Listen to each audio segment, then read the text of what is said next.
Okay, now we're going live.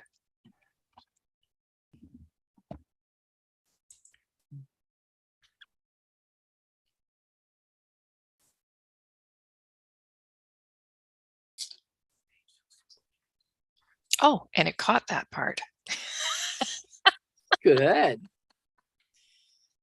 There we are. Okay, we are live. And now I'm back over here. I have to turn it off. I have to turn it off. There we are. There. We don't want to listen to that. Hey, Connie. Hey there. Good to see you. It's been a while. Yeah. My here's a different color. Yeah. I'm So is just Mary gonna- Ellen's. Listen, ask Gary what color his Yeah. hair is. At least we have hair. That's right. I'm just eating my lunch, so I'm gonna put my camera off, but I'll come back when I'm done. You go right No ahead. problem. I'll listen in. Good. Okay. And Jane, do you want me to do the introduction or are you going to do the I introduction? would. Oh, I will You let would like me to. Okay. Yes, thank Okay. you. Welcome, Stephen Abram. Hello.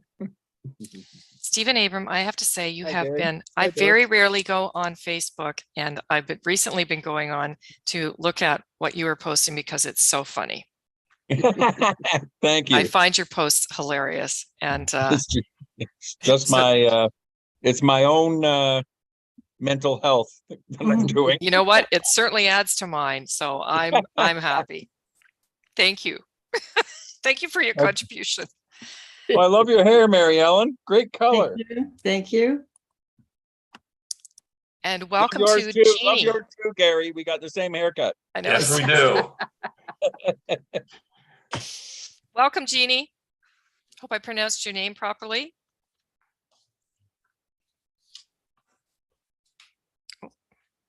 And I it lo- says you it's gotta time to follow- start.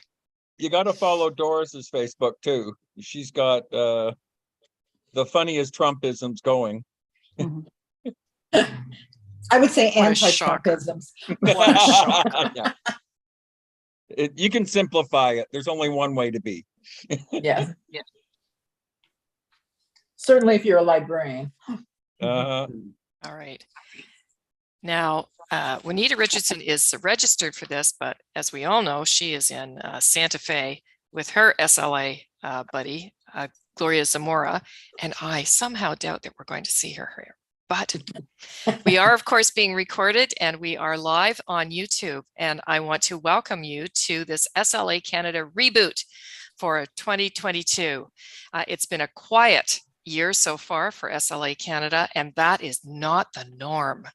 This is a moving and a shaking chapter. Actually, it's a community of those information professionals, knowledge navigators, and intelligence officers and librarians who are making a difference for so many people in campuses, communities, corporations, and government agencies. So we are delighted to be starting off our reboot with some action, conversation, and plans for you. And this is also a little snippet from what people will be enjoying and benefiting from at Internet Librarian 2022. What year is this for Internet Librarian, Jane? Oh, you're on mute. 26. Okay, and I invite everyone, unless there are people screaming, dogs barking, horns going off, I do invite you to stay off mute. I know that's not what people say on any of these Zoom things, but you know what? The problem is then when you want to interject and ask something or to contribute to the conversation, suddenly you're on mute and there's this pause. So just stay off mute unless there's undue background noise.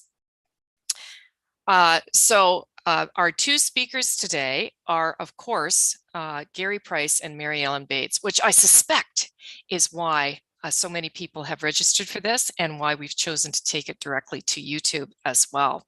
Just before I introduce them, I do want to say that Jane Dysart, who is our illustrious leader for these Nexter chats, taking you to Next from Now, has scheduled yet another chat for you in 2 weeks on October the 4th, and that is with Stephen Abram, who has joined us here today, and also with Brian Pitchman. Many of you may know Brian from the Evolve project, and if you are at any of Information Today's library-based conferences, Brian is always bringing the latest and greatest technologies to us. And Stephen is known for helping us understand what the hell we do with these in libraries and why we should care. And so they are going to be talking about what's next in technology. They are great industry watchers and they take us along with them. And we certainly appreciate that. So that is going to be on October the 4th, and those registration links are up for you. But today we are talking with Mary Ellen Bates. Mary Ellen, wave. Can we all see Mary Ellen? Let me just bring her here. I'm supposed to know how to do this by now, Mary Ellen. There we are, and spotlighting you for everyone. There she is, Mary Ellen Bates, who is with Bates Information Services, but really we just know her as Mary Ellen Bates, who has been bringing us the advice and the know-how for so many years, not only to running information service businesses, but also to how to dig deep into the web and benefit from that. And of course, cohort in crime here, add spotlight on you, Mr. Price, Gary Price, from Ground Zero, as we say in Washington, actually in Silver Springs. Did I get that right, Gary? Singular, but it's fine. Silver Spring. Yeah. Springy, okay, just like Tigger. And Gary is, of course, with Info Docket and also has some involvement with the Info DJs, if you have a look at that. But he's so renowned for his work with organizations, particularly with ARL, in the ARL update every day, and many other customized updates for organizations. Both of them really make the web manageable for us, help us to fulfill our roles as those knowledge navigators for the people that we are helping, enabling, supporting. And they're both the leaders in the Search Academy, which will be occurring at Internet Librarian in Monterey. You can still get your tickets and come join us. And in a couple of weeks, 3 weeks, I think, we will be in Monterey. So who are we starting with today? Mary Ellen? Gary? Well, would you like to begin? I can, but if you'd like to, Gary, you're welcome to. Would you like to start? I would be happy to. Okay. All right. I'm just going to. I got to tell you, I bought my ticket for Monterey yesterday. Oh. And I am so excited because what had become a tradition pre-COVID was for an evening out with Mary Ellen. And I'm looking forward to hopefully doing it again. Well, hello from just outside of Washington, D.C. Thank you, Rebecca, for the lovely introduction. And it's great to see so many friends on the call today. As is my normal operation, I have plenty to share and not enough time to share it. Some of these things are so new that I'm looking at them for fuller, more complete, in-depth lookovers when we're in Monterey, and then of course when everybody here is joining me in Washington in the spring. But the webpage or the spreadsheet keeps me a little bit better organized, is already live, and either one of these two URLs. This one is hosted on a Google server, but I've learned that some people cannot get the Google servers from their work, so this will not work. But this URL hosted on Zoho will hopefully work. So Gary, yes. Did you share? Put it in the chat for us. Well, I have to share my screen first. That would be the opportune thing to do. And can you share the link with us? And of course, I will share the link with you as well. Thank you. Make it easy to copy and paste. Do that. And we can all do that. That's a good exercise. And if that doesn't work, this should work. And if this doesn't work, it's working. If neither of those works, feel free to email me and I'll send you the URL. You were nice enough to mention InfoDocket, which is something I've been doing now for over a decade, well, close to a decade for Library Journal. And then the other thing I'm really proud of that started during COVID was something I'm doing now for another Canadian, specifically our friend Mary Lee Kennedy and my boss. And this started off very organically. I was sending Mary Lee all sorts of interesting things. She said, "Oh, this is really cool. Can I share it with my ARL staff?" A few weeks later, "Can we share it with everybody?" And it's never going to be the most widely distributed newsletter, but the people, it's a real who's who of the people who see it. And by the way, it's updated Monday through Thursday. It's not just ARL member news. There's plenty of that, but other things that we're thinking people in the higher ed library space might find useful. And unlike InfoDocket, it is available via email. So that's one thing to promote. The second Gary, do you want to mention what you're doing for SLACanada too? You do an intelligence. I am report for doing, us. that is back better than ever, and we'll get started with that. And I'm also doing something similar to what I'm doing for ARL. We're going to get that going again for SLACanada, with just interesting things I come across in my 24/7 work life. So thank you for reminding me of that, Jane.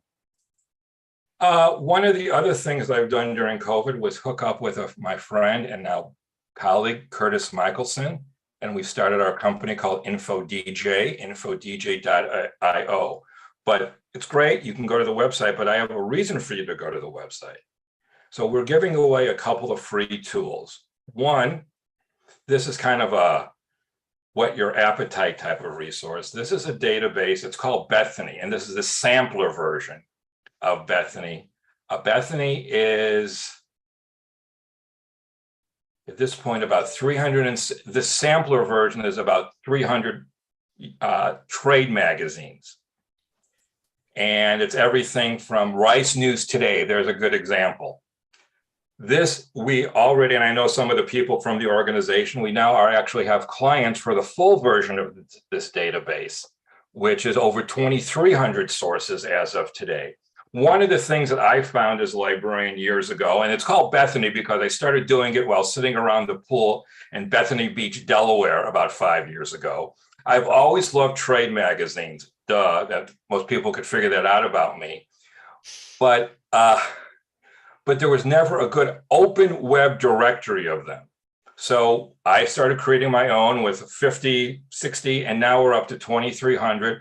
Primarily English language trade magazines. So everything from Rice Today to Car Wash Weekly. So now we are selling the full version of this database, and we already have a couple of clients. And we're also working to try to make all the underlying sources in the database full text searchable. So that's something else that's coming. And one of the things we know is that trade publications, business press, and then of course, the similar types of digital-only blogs are great ways, great places to find information early on, if you like, in the publication cycle. Things that will never be reported on in the mainstream press, they're often reported on in a trade publication. Plus, what we have found is that the journalists who write for these trade publications are experts in whatever they're writing on because they're covering it 24/7. So additional people to tap. I'm interested in pizza delivery technology in Ontario. Well, there happens to be Canadian Pizza Weekly or whatever. They have a journalist who is covering that. You need to learn about that. Often contacting that journalist will clue you into more people to talk to, resources to get, so on and so forth. So it's actually leveraging not only the publication itself and what's being written, but the people who work for the publication. So that's Bethany, and that's the sampler version. If anybody's interested in taking a full look at the full database, drop me an email, and we'll talk to you and show you the full resource. The other thing I want to mention is this baby. This is called Open Web Tools. For years, people have said to me, and it's not, people have said to me, why don't, let me show you another version of it just so you get an idea of what's in here. We go here we go. Mr. Price, can you Yes. just drag your what you're showing over a bit, because we can see your email behind it, or we see something behind. There you go. Just move it, because yeah, there we go. Thank There we you. So really what you're finding in open web tools are all of these specialty databases and resources I've been talking about at conferences for years, decades. Like when Jane said how long Internet Librarian has been going on, I'm like, oh my God, I've been to just about every one. But this is all these resources and more. As a matter of fact, I added a new one today. And as of now, there's 433 of them. It's a constantly updated database of open web resources. Pretty simple.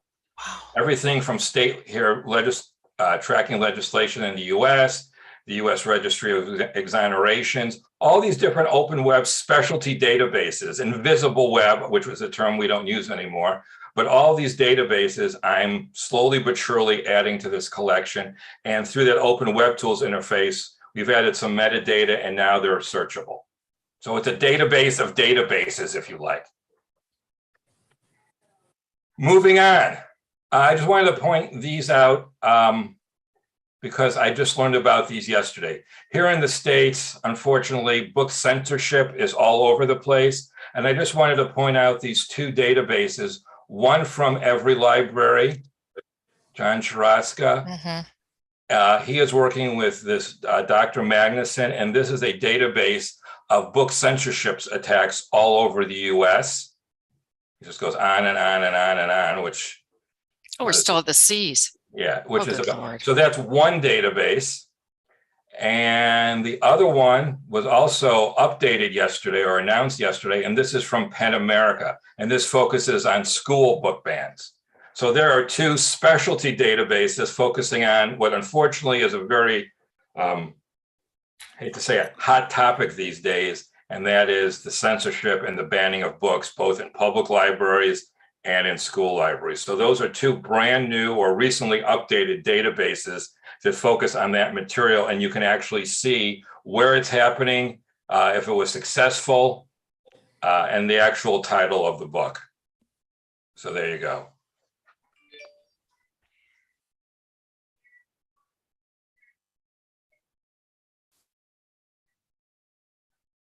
I was going to take the time to show this to you today, but one, it's not working.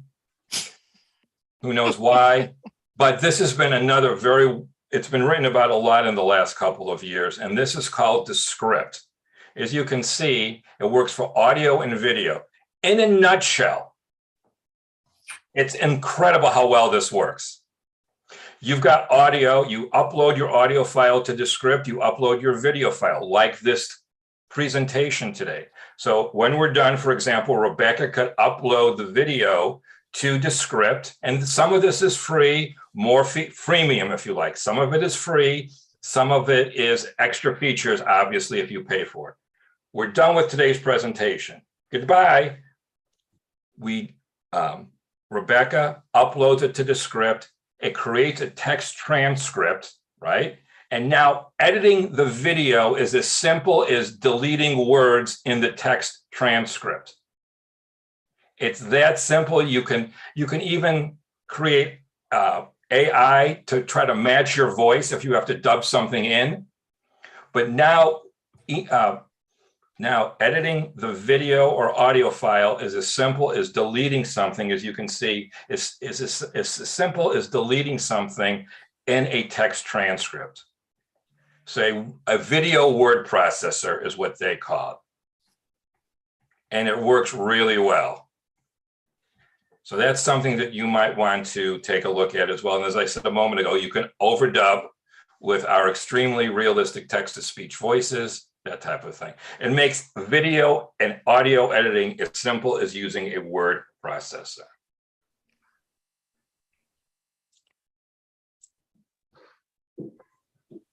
I want to point out this one as well. This one gets by a lot of people.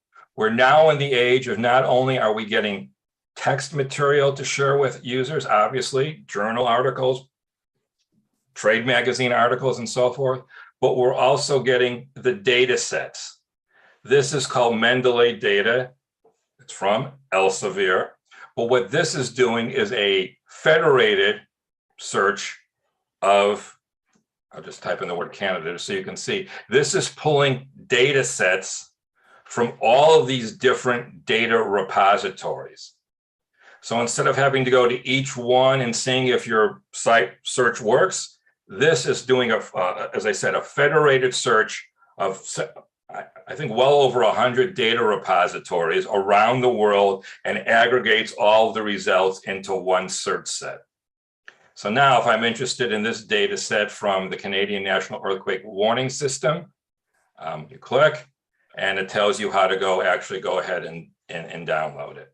So instead of just searching for text, now data sets are becoming more readily available. And this is a great tool if you want to search multiple data sets from the outset. And of course, as you can see, you can then go back and limit to specific data sets. And of course, there's other types of material in here as well. There's some imagery, there's some video, so audio files, so on and so forth. So that is, don't let the name Mendeley allow you to think that it's just people uploading resources and papers to Mendeley. This is a a federated search tool for these data repositories and others. Great. And Gary, I did go back into the open web tools and just did a Canada search, and there are Canadian tools on there. Of course. Okay, Well, thank you. as Rebecca and Jane and Stephen know, Stephen gave me one of my a title I'm most proud of, and that is America's #1 Canuckophile. So as I'm sitting here looking at Stephen, it's a title I love, and I appreciate it, Stephen. So we have open web tools. Now this one, I actually subscribe to. You can do one-offs for free, but let me open up if I can find the right tab. Close all these. Let's close some of these out. Here we go. This is called Scholarcy. This will work on any web page or any PDF. You can just give it the URL of the PDF or the web page, or if you have it locally on your computer, you can upload it from there. This is one of the things that all of us in the library world and we also know it, is that there's just too much out there, and people don't have the time to read the 45-page article, or even in some cases, the extended article in the Globe and Mail. You know what I mean? So this is it's not perfect, but this is using AI to create an abbreviated, a smaller, shorter version of whatever you upload to it. And then also call those resources out, those features out. So here's a paper that I uploaded a couple of weeks ago from the OECD International Transport Forum, with just a straight old PDF. I click on it, and you get what they call a summary flashcard. It will extract. So this is all about data extraction. It will extract the key concepts from the paper. Again, this is using their AI. So if it's not 100% correct, you can go ahead and add in your own. You can edit it and you can add in your own. And as a matter of fact, you can save all the underlying links. For example, underlying links rather. Get rid of this. I have too many things open here. I can save all of these underlying links. Right now, if you click on any of these, they'll take you to Wikipedia. But if you go into edit, you can change where the link resolves to. Then they will create their own, using their AI, version of the abstract. Important points are highlighted in blue, and contributions are highlighted in kind of a orangey red type of thing. It will then extract what they believe are the highlights of the paper.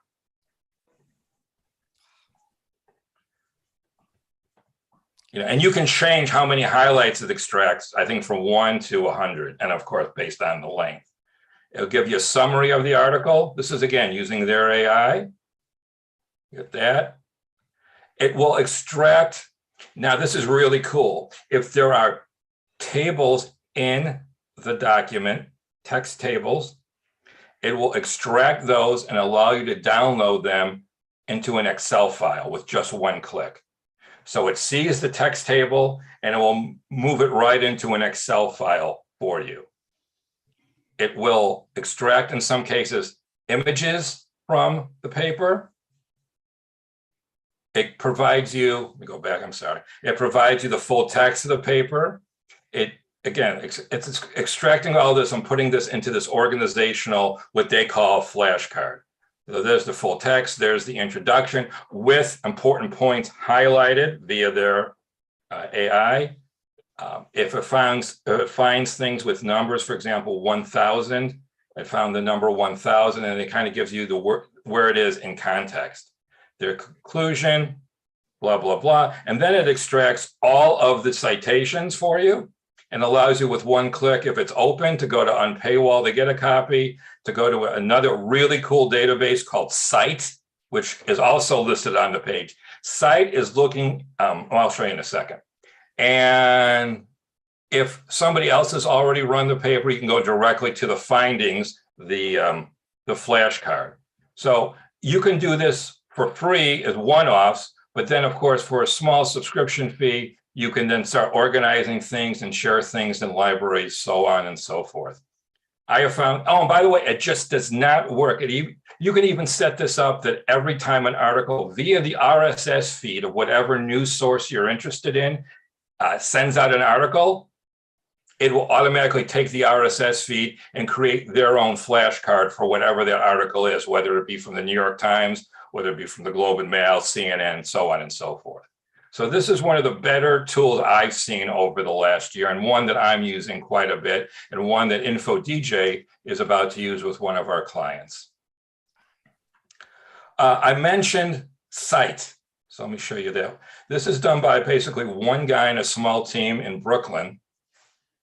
The idea here, and again, you can get a trial, but what they're doing here is they are extracting citation statements. You're not just seeing the citation to a paper, but you're seeing the citation in context of the inside of the actual paper. Does that make sense? Mm-hmm. So instead of just saying, this is from Fan et al. 2006, you're getting what they're actually saying in kind of a, couple 100 words or so. So, and then of course, their business model, one obviously is to buy the service, but the other then, for example, if you don't have access to a library, you can go ahead and buy or rent the paper, so on and so forth. But I have to say, in doing what I do on a daily basis, looking at the industry, I have seen, oh, by the way, they have great alerts as well. But as I see companies come and go, and a lot of them go, this company is getting a lot of attention, a lot of new partnerships. So again, it's not just the citation, it's a citation statement, and which allows you to see whatever is being cited in context of the actual underlying paper where it's being cited. Fantastic. Yeah, fantastic. So Really? Gary, give us your the last favorite, and then we'll go to Mary Ellen, and then we'll open it up for questions from both of you. Right. Okay. Let's do. What's your fave? Yeah. Think Tank Directory. Think Tank Directory. Think Tanks Directory. There it is. Underneath. Go. Well, there you go. There you go. Jane, I've loved you for years, decades. I appreciate you pointing out yet another freebie from InfoDJs. And this is just a directory that we took of think tanks, and my business partner, Curtis, added a lot of value added to it, and it works. So if you want to find a think tank in France, I don't understand. We must have some type of technical issue today, which I will go look into, but it's just a very straightforward think tank directory, which for research purposes, we all know think tanks can be not only great unto themselves, but they can be great starting points about where to find additional authoritative information. I do want to mention before we turn it over to take a look at either Insightful, Lit Maps, and or connected papers, which add a visualization element to academic material, allows you to see the relationships very quickly and easily. Fantastic. And Andy Search, I just learned about this one the other day. This is the whole idea. We've seen it before. We're going to see it again, of not just of actually giving you an answer, not just a link. They're trying it and they're leveraging Wolfram Alpha with it. Enough of me. I'm going to turn it over now to my friend, Mary Ellen Bates. Fantastic. I don't know. I'm exhausted. I just would like to see in the chat how many of you got one new tool that you'd never heard of before. And that was my goal. That's great.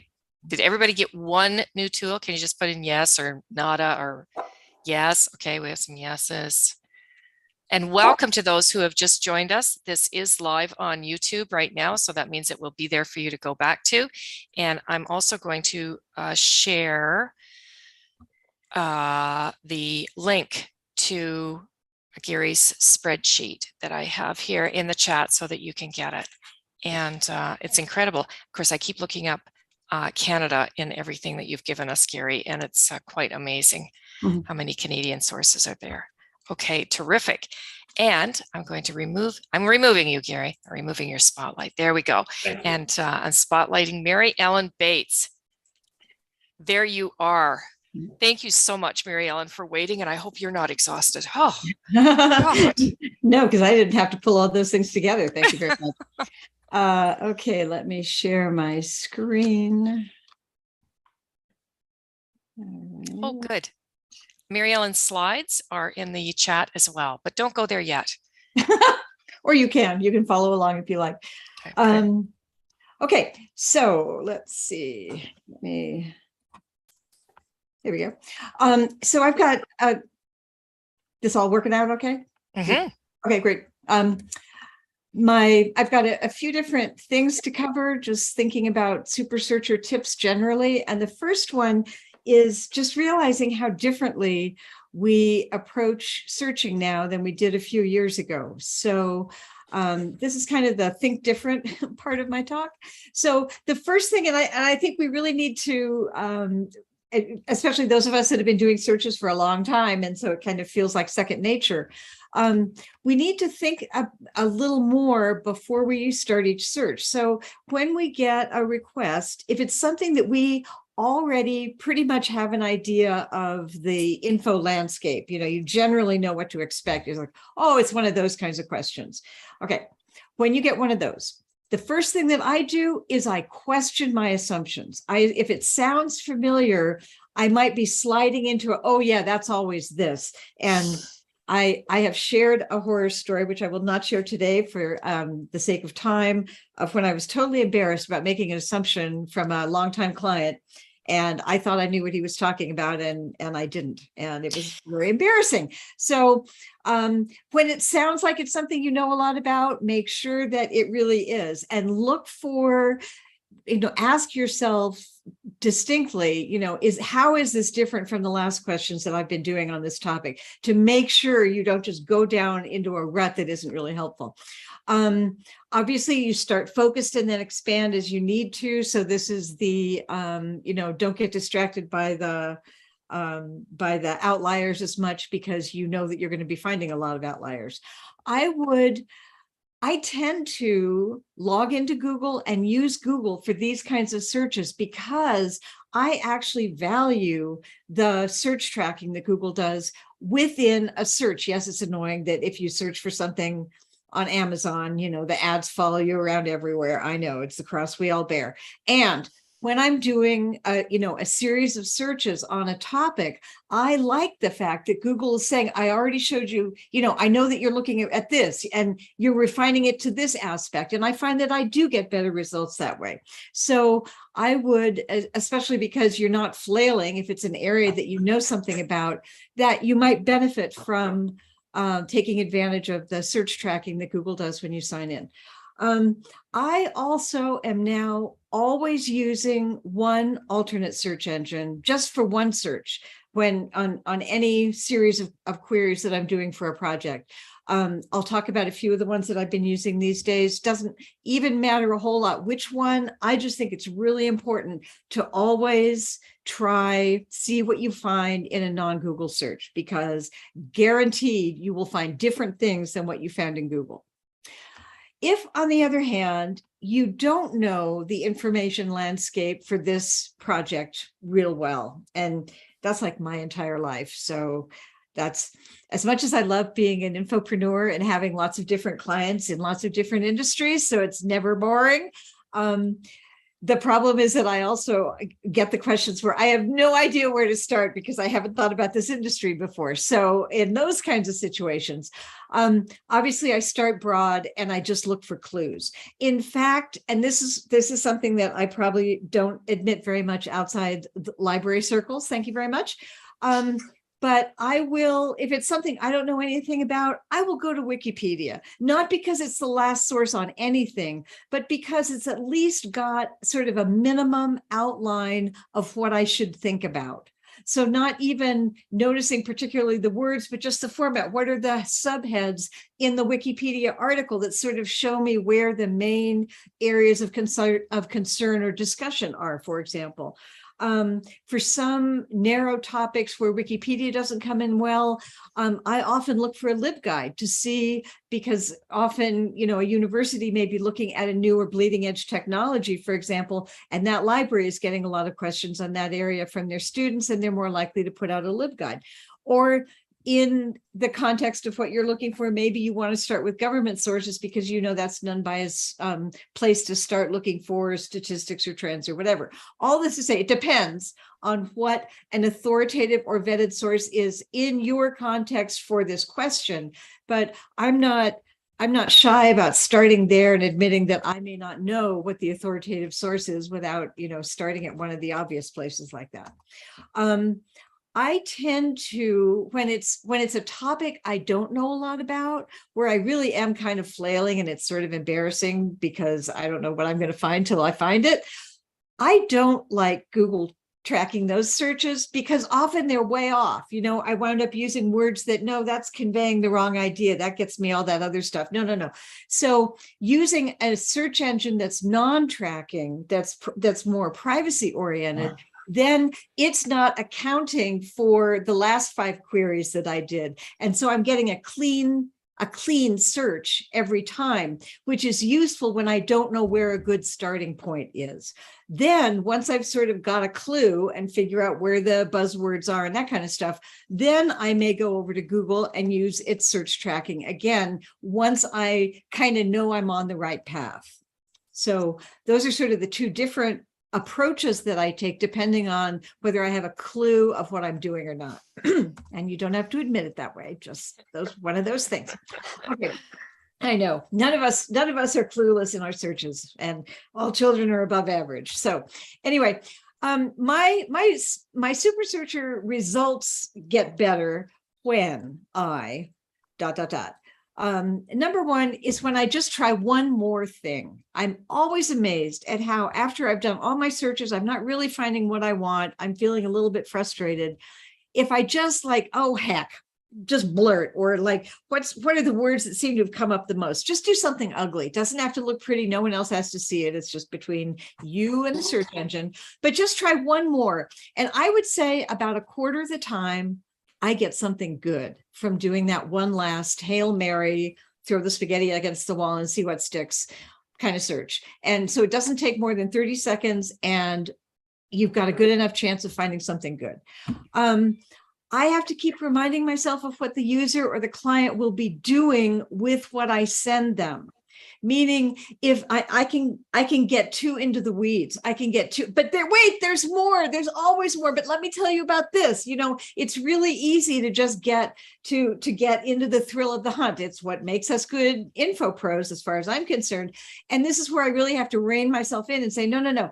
All that my client is doing is blah, blah, blah. I mean, maybe they're doing something that really requires everything, but a lot of times it doesn't need all that extra work. I'm just putting in, you know, excessive time for this project. So sometimes I have to just say, wait, what I have is good enough. And in fact, sometimes close enough is good enough. We try finding the exact answer. I often try finding the exact answer and I wind up coming up short. But then when I realize maybe this is the closest I can get, or this is the answer this is the question I can answer. It's not exactly what you're asking, but it's the best I'm going to be able to get. So just kind of ourselves getting over that need to be perfect or to get the ideal search results. One of my super searcher tips is to expand what an answer looks like. And here's the deal. The easy answers are gone. I feel lucky that I started out as a librarian in the ancient golden days before the internet, where the head librarian told me you can answer 80% of reference desk questions with a dictionary, an almanac, and a street map. So it was lovely because I could feel smart all day long and never have to actually think all that much about the creative things. So those days are gone if they ever were really around. So I wind up, when I can't find an easy answer, I start looking at what else would help answer the question. These may not be things that my client will remember to ask me for. I need to remember to offer it or to bring it onto the table when I'm tackling it. So, and these are all real things that I've done when I couldn't find anything else through the regular sources that I use when I'm looking for an answer to a client's information need. So if I'm doing research on an individual, I may look to see what their social media, their public social media profiles look like. It's amazing what you find sometimes there. That's all I'm going to say about that. I've sometimes looked at product descriptions on companies' websites to get an idea of the direction of a market, to see which of their products they're highlighting or what the use cases are for these products, to get a sense of what other companies in that field are doing. So again, it's looking at clues to tell me an answer, or the old librarian's trick of, going through the table of contents from market research reports and seeing what information you can glean from there, like the key competitors or the key markets and that sort of thing.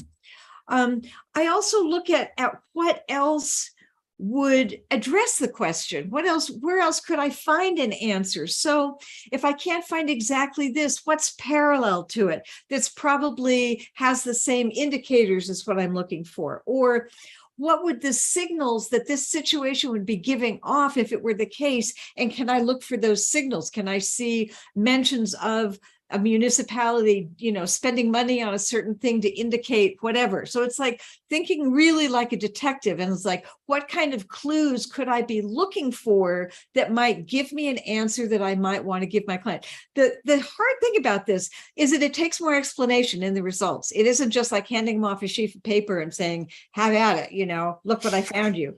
And it takes more, here's what I was able to find, and here's what this tells you, explaining to people what it means. All of this is just like, how else do we use the information finding and analyzing skills that we have as info pros to address the tougher questions that we're dealing with? Okay.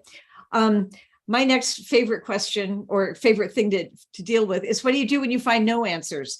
And even super searchers find nothing sometimes. And here's the deal.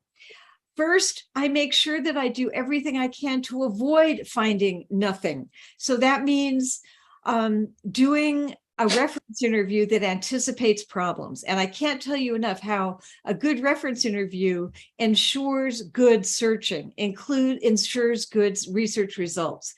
So I always make sure I understand for every single question, what's the context? What is going on behind the scene? Why are they asking me this question? I ask them, what will you be doing with what I send you? Is it going to be sent off to a team? Is it being incorporated into a slide deck? Is it just for background material? That tells me a lot about how the format could add value if I know what they're going to be doing with the content. How much information do you expect me to find? I can't tell you how useful that is to find out whether they even think there's anything out there. How many times, you can raise your hand or not, but everyone's had this experience where you look, you can't find anything. You go to your client, I'm so sorry, I can't find anything. And your client's like, oh, I didn't think you'd find anything anyway. When that happens, I just remind myself that there's no internet in jail. And the last question that I find is always really useful is, if I can't find exactly what you're looking for, what would be second best? This is a really powerful question for finding out what your what the underlying information need is from your client. It's really great question. Okay. Then looking at why you found either no results or no meaningful or useful results. And these are just, use this as a checklist, because I'm surprised at how often I do all of these. And it's important to do this before you give up or go on to another type of a question. Check for typos, the wrong logic or syntax, especially when you're using a fee-based online service that will just give you no results rather than telling you that you did the wrong thing. Making sure you're in the right database or index. I'm kind of embarrassed to admit the number of times I've found that I can't find anything because I'm searching the wrong place. An overly specific query. This is when we try to get too cute. We try to get exactly the right thing and we miss out on what could be useful enough. We preclude the possibility of seeing outliers and significant, unexpected results. Check your unquestioned assumptions about where you would find the information or what it would look like when you find it. Not using terms of art for this topic in the context that it shows up in the information sources that you're looking for, and seeking perfection rather than good enough. And this is my worst one, is like, I can't find exactly this. I need to back up and see what's good enough for this client. Good enough has become, unfortunately, my new mantra. I'm not proud of it, but sometimes it just has to happen. And then when you don't find anything, this is where you pivot. You look for related or parallel information. You look for the signals. You look at who the stakeholders are. Who else would care about this and what are they doing? So again, if they're not talking about it, maybe that indicates people don't see it as an issue. I'll often run this by a colleague in an anonymized way if I have to, for the kind of work that I do. And just like, what am I missing here? Is there something that's just unexpected? And then I do one last Hail Mary, see if I can find something just because, and then I just tell a story. And this is where it's in the deliverable that you add the value. So are the gaps, I'm not finding anything more than 2 years ago. Is there something that happened 2 years ago that changed things? What do I need to look for in the news during a weird period of time? Does finding nothing tell me something? Does it mean that nobody cares about this topic, that people have looked at it and just don't think it's fruitful or likely or whatever? Or alternatively, does it mean that no one's thought of it this way before? And you can figure that out just from looking at the context of what things are that you are finding. This is information about information. What approach would you recommend next? So again, this is like owning our information skills and saying, here's what I didn't find. And based on the info landscape that I was looking at, here are the next best stops. Okay, and I'm going to move on quickly because I want to have some time for questions. So I will go as quickly as I can. A few tips on searching the 800-pound gorilla that is Google today.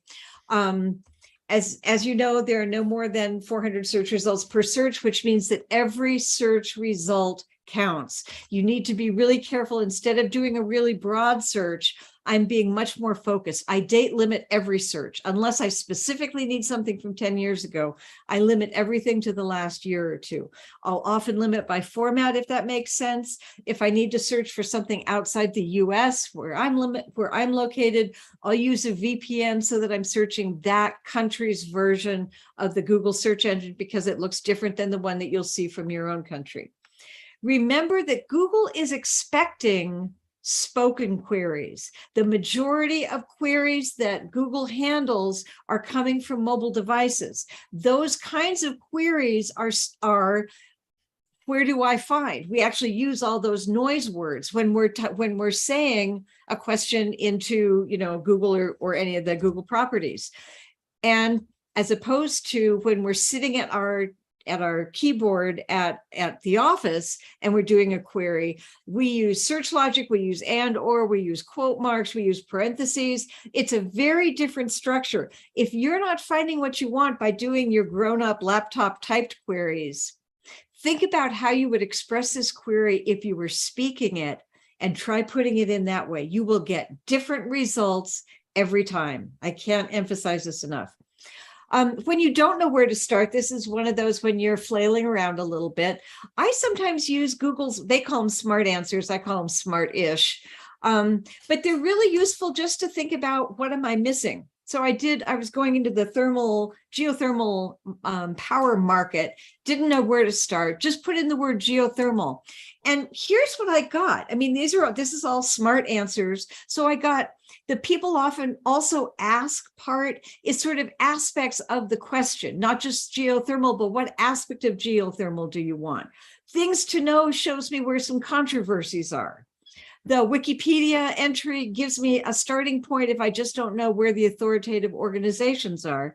And then the see results about gives me other ways of phrasing or looking at the concept. So all of this, by me not presuming that I know much, it gave me some nice clues just looking at the screen. This is just from the search result.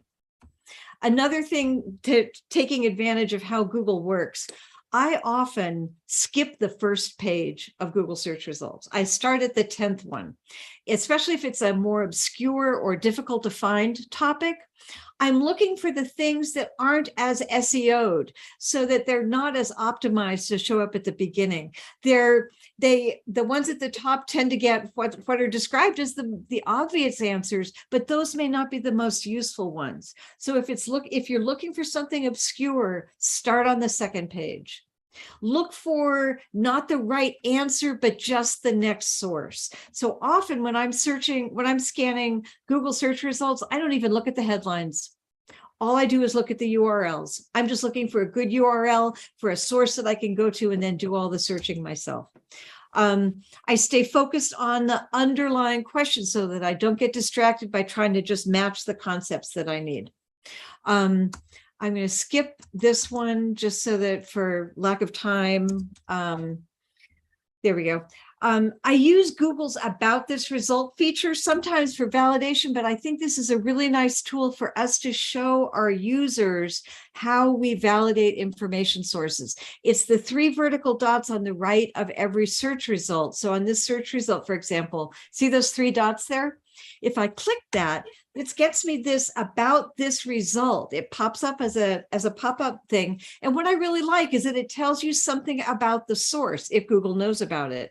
It tells you why you got the words that were on the page. And it even says there was this other term that was related to your search, even though it wasn't one of your search terms. So I like this as a way of sort of popping the hood and seeing a little bit about how Google works in terms of its relevance ranking. Let's see.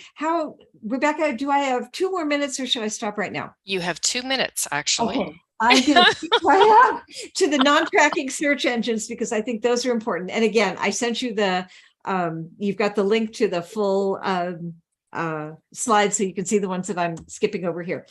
Like I said before, I encourage people to use one alternate search engine for every one of their searches, just for a couple of searches if you need to, not for a whole lot, but it always gets you something different. Try all 4 of these and see which ones work for the kinds of questions and the kinds of clients that you have. Okay, first one's DuckDuckGo. Everyone's heard about that one. It's funded by AdWords primarily and affiliate links. So there are ads, but they're not tracked by your series of searches, just by the words in the search that you're presenting right there. And in fact, you can even turn those keyword ads off. I like that you can focus by country, which is a nice feature. Lets you limit by day, week, month, or year, which is I always limit by year. And I like the infinite scroll to just keep going when you can't find what you're looking for. U.com, which is in public beta now. It's funded by affiliate links. They may do keyword ads in the future. They don't do it now. And again, keyword ads are just based on what you typed in the search box for that query. It's not based on search tracking. Right now, it's more US focused, but that's not intentional as much as just they're limiting it. It's intentional right now because they're in beta, but they plan to go further out than that. So I would keep an eye out on it and see whether it looks more promising. You can't limit by year, which I don't appreciate. You can limit by region, which again is useful. The only way that you can get it to not track any of your searches is to specifically go into private mode, and then it does no tracking at all. Brave Search, search.brave.com is another one. What I like about them is they have these things called goggles that let you tweak the relevance ranking. So you can highlight, you can get to move towards the top, things having to do with science and medicine, or you can eliminate the 1,000 most popular sites from the search results, or you can eliminate the copycat, duplicate sites. So it's really kind of a nice way of filtering things down a little bit. Yeah, it's a cool site. And Neva, which is both ad and tracker free, they really push for registration. The main reason to do that is that you can customize what you consider to be authoritative sources and get those to be ranked more highly, which I really appreciate. So those are 4 alternative search engines that I think all have a good possibility. I encourage you to use at least one of them for all of your searches. If you want to hear a lot more of what Gary and I and other speakers have to present on this topic, please join us at Internet Librarian 2022 in just a month. I'm really excited about being there, and I hope that I'll see you there too. If you have any other questions, there's my contact information, and I will stop sharing now and hand it back to Rebecca. Wow. Whew. Wow. I hope everybody has us on gallery mode. Thank you so much, you two. We have 8 minutes left, and I've already shared the link to the YouTube, so you can go back, and I will, of course, put these links on the Dysart Jones site. But I just want to ask you two, first of all, are there any other questions? Jane, did you just get the answer to your question? I think you did, right? About alternative search engines? I did. That uses? was Okay. the key part of Mary Ellen's. And, it always amazes me for both of you too, that I always get excited about what you talk about. Yeah. And, it's always something that's new and informative. So thank you both. Wow. Amazing. There we go. That's right. Little, yes. So you two, since there are no questions here, I get to ask a question, which is, what has been what's the most exciting tool or app that you've encountered recently? I'll say it isn't a tool. For me, it's totally been a mindset. Oh, It really, it's understanding that the question that gets presented to me is often not the ideal question that they want answered. Like, duh, I've known this since I went to library school, but I'm reminded of it even more that because I know about sources that my clients have no idea that I could use in that way. And every one of your users frames their request to you in a way they think you can answer it. And I can't repeat that enough. I think that's so important. And I've done it to other people too. I noticed that when I've called up, government experts, and I'll ask the question in a way that I think will be easy for them to answer because I don't want to impose. And one time I actually heard someone say, well, why didn't you just ask me that in the first place? And I was like, I know, I'm sorry. But it was such a great reminder that everybody does that to us too. They're asking you the question they think you can answer, not necessarily the question that they actually need answered. Right. Touche. Absolutely. And your comments about, a good search starts with a really good, what we call a reference interview, which is, actually it's talking with them about how they're going to use this. Whatever it is that they're talking with you about. I thought that were excellent. Gary, what have you been excited about? Well, for me, one thing I want to say too about something else that Mary Ellen said is the word assumption. A lot of these tools, what you see there on Monday is different by Wednesday. So just because you think the site offers this or it doesn't offer that, you really need to spend some time, if possible, keeping up with this. And that's easier said than done. I absolutely know that. And then for me too, it's really cool to see, just to think that something that I started sitting poolside because I love trade magazines is now something that actually is a revenue stream for our business. But in terms of cool tools to answer your specific question, I mean, Descript, which is what I mentioned earlier, it makes video and audio editing as simple as using a word processor. And I think that's something that's really, really useful. In terms of search, there is another little tool that I have listed on the page called Single File. Mm-hmm. And that allows you to make a really easy HTML copy of whatever web page you're looking at. You can annotate it and you can share it. But as I often talk about in my presentations, the internet of today, literally, the page might still be there tomorrow, but something on the page might have been removed, that type of thing. So I am a firm believer that we should also be making as much as possible our own internet archive. And that might mean leveraging the Wayback Machine, but it also might mean using some tools that allow you to save web pages and web materials locally. Excellent. And you know what? I will, when I put the links up here, I will link to your previous SLA Canada chat about that very topic, when you went into detail about creating our own internet archives and supporting both Internet Archive and the Wayback Machine. Thank you. And Mary Ellen said, reminder, if you want to save the chat, click the 3 dots in the chat window and select Save Chat. There we are. Excellent. I can't thank you two enough for helping us with our first reboot. Everybody that's been here, I think is, well, first of all, they're still here. That's always a sign that they are having a good time.